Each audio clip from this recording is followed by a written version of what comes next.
আমাদের ভিতরে আদব থাকতে হবে বা আদব বা নসিব, যে আদব নসিব। আমি আকাশের ব্যাপারে বলেছিলাম, আল্লাহ বলেন এই যে আসমানটা আমি সাজাইছি বানাইছি।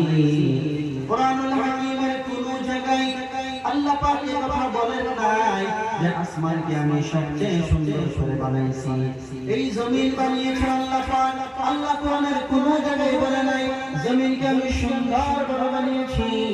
আসমান জমিন ও মাটিহা, দুনিয়ার ভিতরে যা কিছু আমাদের নজরে বসে, চন্দ্র সূর্য নক্ষত্র এরকম ভাবে পাহাড় পর্বত কায়নাতের ভিতরে যা কিছু আমরা দেখতে পাই, এইগুলি বস্তুর ব্যাপারে আল্লাহ পাক কোরআনের কোন জায়গায় বলে নাই যে আমি এই বস্তুগুলোকে সুন্দর করে বানাইছি। কিন্তু আপনার আমার ব্যাপারে, আপনার আমার ক্ষেত্রে কোরআনুল হাকিমে একটি সূরা আল্লাহ নাযিল করেছেন। এই সূরার মধ্যে আল্লাহ পাক দামি দামি চারটা বস্তুর কসম খেয়েছেন। কয়টা বস্তু বলেন? আরো জোরে বলুন, কয়টা বস্তু? এক নম্বর আল্লাহ বলেন ওয়াত্তিন, আঞ্জির, একটা দামি ফল, আঞ্জিরের কসম। দুই নম্বর ওয়াজাইতুন, জাইতুন আরেকটা ফল, জাইতুনের কসম। কথা বুঝা আসছে আপনাদের? দুইটা কসম খেলেন। তিন নম্বর ওয়াতুরি সিনিন, তুর পাহাড়ের কসম। যেই তুর পাহাড়ে আল্লাহ পাকের সাথে পয়গম্বর মুসা আলাইহিস সালাম হামকালামি করত, কথা কইত। সুবহানাল্লাহ বলেন। সেই তুর পাহাড়ের কসম। চার নম্বর আল্লাহ পাক বলেন ওয়াহাদাল বালাদিল আমিন, এই আমল ওয়ালা শহর কসম है इस अमन वाली शहर की।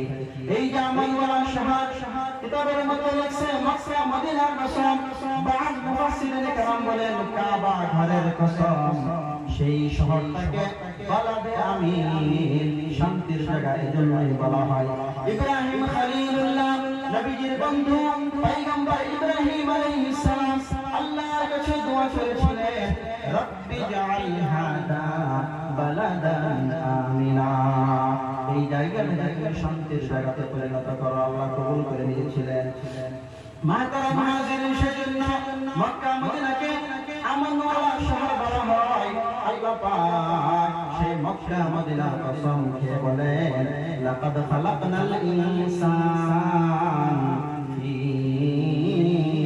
আহসানি তাকওয়িম, আমি মানুষকে বেহতরিন শক্ল সুরত দিয়ে দুনিয়ার জমিনে পাঠাইছি। সুবহানাল্লাহ বলুন, আর জোরে সুবহানাল্লাহ।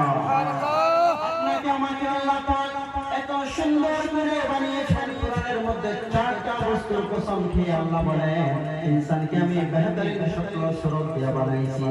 ইনসানকে শুধু বেহতরিন শক্ল সুরত দিয়ে বানাইছে তা না, ইনসানের ভিতরে আমরা, তারপরে ১৮,০০০ বেশি মাখলুকাত, সমস্ত মাখলুকাতের ভিতরে আশরাফুল মাখলুকাত, শ্রেষ্ঠ জাতি মানুষকে বানিয়েছেন। সুবহানাল্লাহ পড়ে। আমরা শুধু ইনসান না, শ্রেষ্ঠ মাখলুক না, আমরা নবীউল আজম রাহমাতুল লিল আলামিনের আখেরি পয়গম্বরের আখেরি উম্মত। সুবহানাল্লাহ পড়ে। মাহতারাম হাজিরিন, যেই নবীর উম্মত হওয়ার সাথে সাথেই দাম বেড়ে গেছে আপনার আমার। সুবহানাল্লাহ পড়ে। যেই নবীর উম্মত হওয়ার কারণে কোরআনের মধ্যে আল্লাহ পাক আপনাকে আমাকে স্মরণ করেছে, আপনাকে আমাকে স্মরণ করে কোরআনের একটি আয়াত নাযিল করেছে। সুবহানাল্লাহ পড়ে। কুনতুম খায়রা উম্মাতিন উখরিজাত লিন-নাস তা'মুরুনা বিল মা'রুফ ওয়া তানহাউনা 'আনিল মুনকার ওয়া তু'মিনুনা বিল্লাহ। আখিরি পয়গম্বর, আখিরি উম্মতের কথা আল্লাহ কোরআনুল হাকিমের ভিতরে বলেন এই উম্মত শ্রেষ্ঠ উম্মত, এদেরকে মানুষের কল্যাণের জন্য বাহির করা হয়েছে।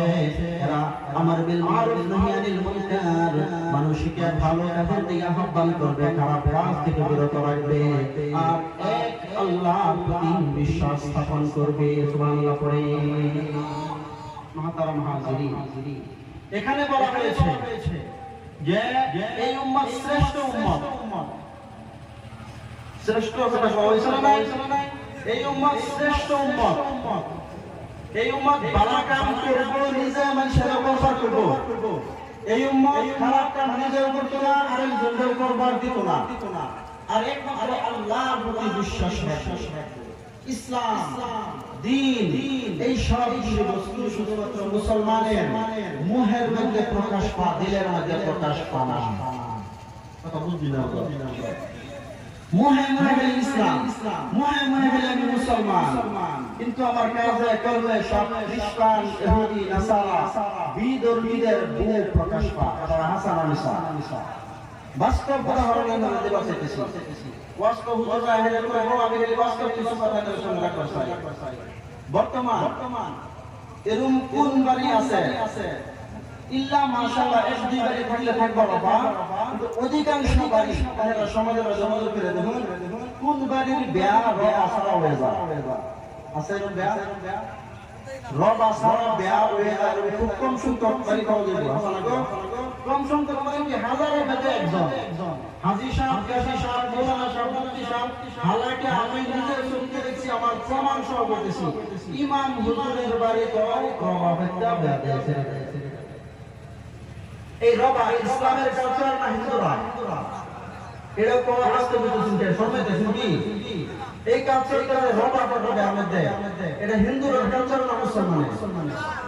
দুই নাম্বার এক কথা বললেন, দুই নাম্বার মুসলমানি করাইলে খতনা করাইলে এই খতনার মধ্যে ডিজে গান বাজায়া গরু সব কইরা বেট ক্যামেরা সবাই দাওয়াত করে আইনা বেট লেঙ্গা অবস্থার মধ্যে আয়ে জিনা ওয়ার্ড মধ্যে।